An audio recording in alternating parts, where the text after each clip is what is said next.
அனைவருக்கும் வணக்கம். பொதுவாக செவ்வாய்க்கிழமைகளில் எந்த ஒரு காரியத்தை செய்தாலுமே அது சரியாக இருக்காது என்பதால் அந்த நாட்களில் புதிய செயல்கள் எதையும் துவங்குவதையும் சுப காரியங்கள் செய்வதையும் தவிர்த்து விடுவோம்.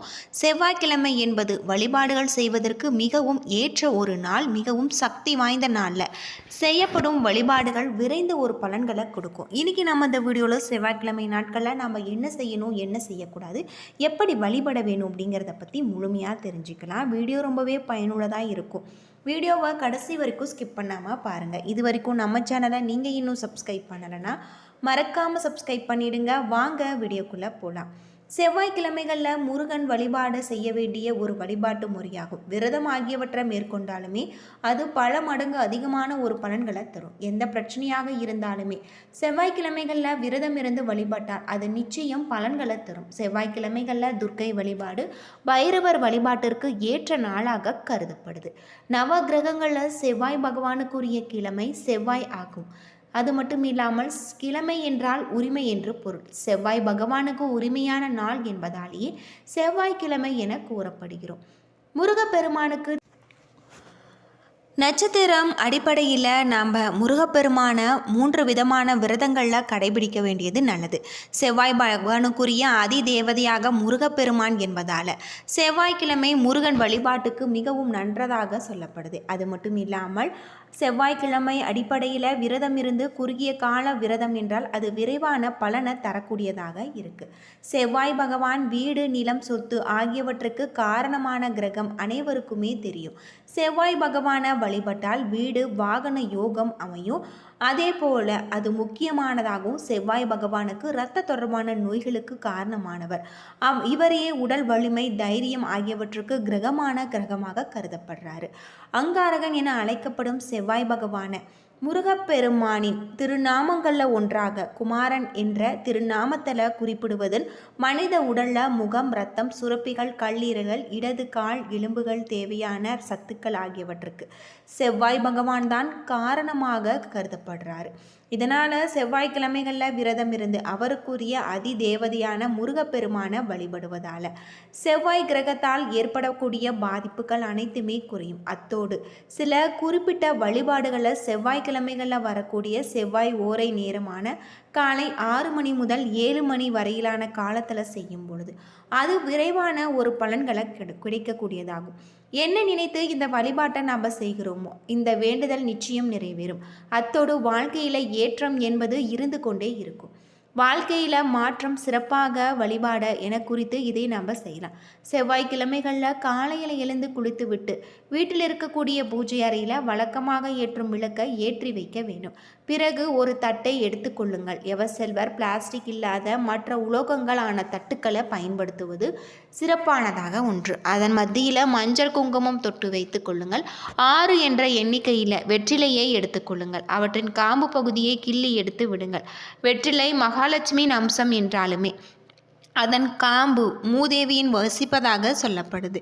இதனால் அவற்றை அகற்றிவிட்டு 6 வெற்றிலைகளின் மேல் நுனி பகுதியில் மஞ்சள், குங்குமம் தொட்டு வைத்து கொள்ளுங்கள். அது மட்டும் இல்லாமல் நாம் இப்போது வெற்றிலைகளை விசிறி போல தட்டில் பரப்பி வையுங்கள். 6 வெற்றிலைகளின் நுனி பகுதியும் வெளிப்புறமாக இருப்பது போலவும் அடிப்பகுதியில் உட்புறமாக இருப்பது போலவும் அந்த வெற்றிலைகள் ஒன்றின் மீது ஒன்றாக படும் வகையில் நாம் வைக்க வேண்டும். அந்த 6 வெற்றிலைகளுமே பூ வைத்து மத்தியில் ஒரு அகல் விளக்கினை ஏற்றி வையுங்கள். நெய் அல்லது நல்லெண்ணெய் ஊற்றி இந்த விளக்கினை கிள்ளி வைத்து வெற்றிலையின் காம்புகளை போட்டு விளக்கு ஏற்ற வேண்டும். 6 வெற்றிலைகளில் படும் வகையில் விளக்க வைத்து ஏற்ற வேண்டும். பிறகு முருகப்பெருமான மனதார நினைத்து உங்களுடைய வேண்டுதல்களை சொல்லி முறையிடுங்கள். இந்த விளக்கு அரை மணி நேரமாவது பூஜை அறையில் எரிய வேண்டும். வெற்றிலை தீபம் மட்டுமின்றி செவ்வாய்க்கிழமைகளில் வீட்டு பூஜை அறையில் சட்கோண கோலமிட்டு நாம் அதன் மீது 6 நெய் விளக்குகளை ஏற்றி வைத்து வழிபடலாம். இப்படி ஏற்றுவதால் 6 விளக்குகளில் முருகப்பெருமான் 6 முகங்களும் எழுந்தருளி நமக்கு அருள் செய்யும் என்பது நம்பிக்கை. அது மட்டும் இல்லாமல் முருகனுக்கு நைவேத்தியமாக 2 வாழைப்பழங்கள், 1 சர்க்கரை கலந்த பால் நாம் வைத்து வழிபடலாம். இந்த 2லுமே ஏதாவது ஒரு வழிபாட்டினை செவ்வாய்க்கிழமை ஓரைகளில் 6 வாரங்கள் செய்து வர அனைத்து விதமான நன்மைகளும் நமக்கு ஏற்படும் அப்படின்னும் சொல்லப்படுது. நம்முடைய வாழ்க்கையில் இருக்கக்கூடிய கஷ்டங்கள் தீர இதுபோல் நம்ம முருகப்பெருமான செவ்வாய்க்கிழமை நாட்களில் வழிபடுவது இன்னும் சிறப்புக்குரிய ஒன்று. முருகனுக்கு உகந்த கிழமை என்றால் அது செவ்வாய்க்கிழமை. இந்த செவ்வாய்க்கிழமைகளில் முருகனை தொடர்ந்து வழிபட்டு வருபவர்கள் அல்லல் நீங்கும் என்பது ஐதீகம். எனக்கு மட்டும்தான் ஏன் இவ்வளவு கஷ்டத்தை கொடுக்கிறீர்கள் இறைவா என்று புலம்புபவர்களுக்கு நாம் இந்த பரிகாரம் மிக சிறந்த பலனளிக்கக்கூடியதாக இருக்குது. செவ்வாய்க்கிழமை தோறும் முருகனுக்கு இதை செய்ய துன்பமில்லாமல் வாழ்வு அமையும் என்பது நம்பிக்கை. அது மட்டும் எப்படி செய்வது? அறுபடை வீடுகளில் திருச்செந்தூர் முருகன் கோவில் மட்டும்தான் கடலோர பகுதிகளில் அமைஞ்சிருக்கு. மற்ற படை வீடுகள் அனைத்துமே மலை மீது இருக்குது. குன்றில்லா முருகன் கோவில் அதிசயம் சக்தி வாய்ந்ததாக. ஒருமுறை திருச்செந்தூர் சென்று வந்தாலுமே நம்முடைய துன்பங்கள் எல்லாம் நீங்கும் என்பது பக்தர்களுடைய நம்பிக்கையாக இருந்து வருது. ஒவ்வொரு செவ்வாய்க்கிழமை தோறுமே 11 ரூபாயை எடுத்து ஒரு மஞ்சள் துணியில் முடிந்து வைத்து கொள்ளுங்கள். சிலருக்கு கோவிலுக்கு செல்ல வேணும் என்றால் ஏதாவது ஒரு தடங்கள் வந்து கொண்டே இருக்கும். கோவிலுக்கு சென்றால் அங்கே பிரச்சனை வரும். போகின்ற வழியில் அல்லது வருகின்ற வழியில் சண்டைகளும் சச்சரவுகளும் நிம்மதி இல்லாமல் வீட்டிற்கு வரக்கூடும். இப்படி கோவிலுக்கு சென்றாலே பிரச்சனை வருகிறது என்றால் உங்களுக்கு பிடித்த பீடை, தரித்திரம், கர்மா அனைத்துமே உங்களை விட்டு நீங்க போகிறது என்பதுதான் அர்த்தம். எனவே இதை நினைத்து கவலை கொள்ள வேண்டாம். கெட்ட கர்மா நீங்குவதற்கு கோவிலுக்கு போகும்பொழுது இது போல தொட்டதெல்லாம் நமக்கு நடக்கும். இது மட்டும் இல்லாமல் எப்பொழுது எல்லாம் உங்களுடைய நீங்கள் கோவிலுக்கு செல்ல முடிகிறதோ அதுவரை நீங்கள் ஒவ்வொரு செவ்வாய்க்கிழமை தோறுமே 11 ரூபாய் முடிந்து வைத்து முருகனிடம் பிரார்த்தனை செய்ய வேண்டும். அறுபடை வீடுகளில் ஒரு படை வீட்டிற்கு நீங்கள் செல்லும் பொழுது முடிந்து வைத்த காணிக்கைகளை கொண்டு செல்லுங்கள். அங்குள்ள உண்டியலில் சமர்ப்பித்து விடுங்கள்.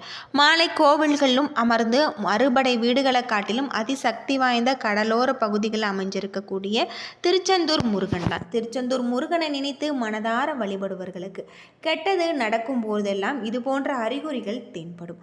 உங்களுக்கு தென்படுகிறதா என்று பாருங்கள். ஆபத்து நடக்கும் பொழுதெல்லாம் அல்லது நமக்கு பிரச்சனை தலைக்கு மேல் தலை விரித்து ஆடும் பொழுதெல்லாம் சேவல், மயில், முருகன் படம் அல்லது யாமிருக்க பயமே என்கின்ற வாசகம், முருகனுடைய வேல், காவடி இவற்றில் ஏதாவது ஒன்று நம் கண்முன் வந்து நான் இருக்கின்றேன் பயப்படாதீர்கள் என்று நினைவூட்டும்படியாக நம்முடன் பயணிக்கும்.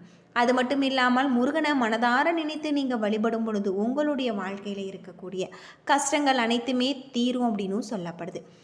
செவ்வாய்க்கிழமை என்று பணம் சம்பந்தமான எந்த ஒரு புதிய வேலையும் நாம் தொடங்கக்கூடாது. அது தவிர இந்த நாட்களில் கூர்மையான பொருட்களை நாம் வாங்கக்கூடாது. இதனால் வீட்டில் தகராறு ஏற்படுகிறது. செவ்வாய்க்கிழமைகளில் விரதம் இருப்பவர்கள் உப்பு சாப்பிடக்கூடாது. அன்றைய தினம் உணவின் போது நாம் பழங்கள் சாப்பிட்டாலுமே உப்பை சாப்பிடக்கூடாது. ஜோதிட சாஸ்திரத்தின்படி செவ்வாய்க்கிழமை மேற்கு மற்றும் வடக்கு நோக்கி செய்யும் பயணத்தை தவிர்க்க வேண்டும். இந்த நாட்களில் வெள்ளம் சாப்பிடுங்கள். அவசரம் என்றால் மட்டுமே உங்களுடைய வீட்டை விட்டு நீங்கள் வெளியேற வேண்டும். ஜோதிட சாஸ்திரத்தில் செவ்வாய்க்கிழமைகளில் யாகம் செய்வது அசுபமாக கருதப்படுது. இந்த நாட்களில் நாம் வெள்ளை நிறமோ அல்லது பால் செய்யப்பட்ட இனிப்பு வகைகளோ வாங்க வேண்டாம். மேலும் செவ்வாய்க்கிழமைகளில் இரும்பு வாங்குவது அசுபமானது. இப்படி செய்தால் வாழ்க்கையில் பல பிரச்சனைகள் வரும். அழகு சாதன பொருட்கள் வாங்குவது திருமண உருவம் முறிக்கும் என கருதப்படுது. மறுபுறம் நீங்கள் அழகு சாதன பொருட்களை வாங்க விரும்பினால் இதற்கு சிறந்த நாட்கள் திங்கள் அல்லது வெள்ளி என்று கருதப்படுது. செவ்வாய்க்கிழமை மொட்டையடிப்பது, முடி வெட்டுவது அசுபமாக கருதப்படுது. புதன்கிழமை சிறந்த நாளாகவும் கருதப்படுது. செவ்வாய்க்கிழமைகளில் நகங்கள் வெட்டினால் நீங்கள் நிறைய சிரமங்களை சந்திப்பீங்க என ஜோதிடத்தில் சொல்லப்பட்டிருக்கு. செவ்வாய்க்கிழமை மூத்த சகோதரர்களுடன் சண்டை போடாதீங்க. செவ்வாய்க்கிழமை மூத்த சகோதரருடன் தொடர்புடையதாக கருதப்படுது.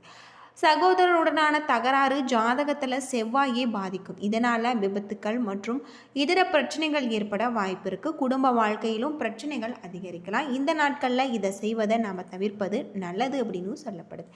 என்ன நண்பர்களே, இந்த வீடியோ உங்களுக்கு பயனுள்ள ஒரு தகவலை தந்திருக்கும்னு நினைக்கிறேன். வீடியோ பிடிச்சிருந்தால் லைக் பண்ணுங்கள், ஷேர் பண்ணுங்கள், கமெண்ட் பண்ணுங்கள். இதுபோல் தகவலை தெரிஞ்சுக்க நம்ம சேனலை மறக்காமல் சப்ஸ்கிரைப் பண்ணிவிடுங்க. நன்றி நண்பர்களே.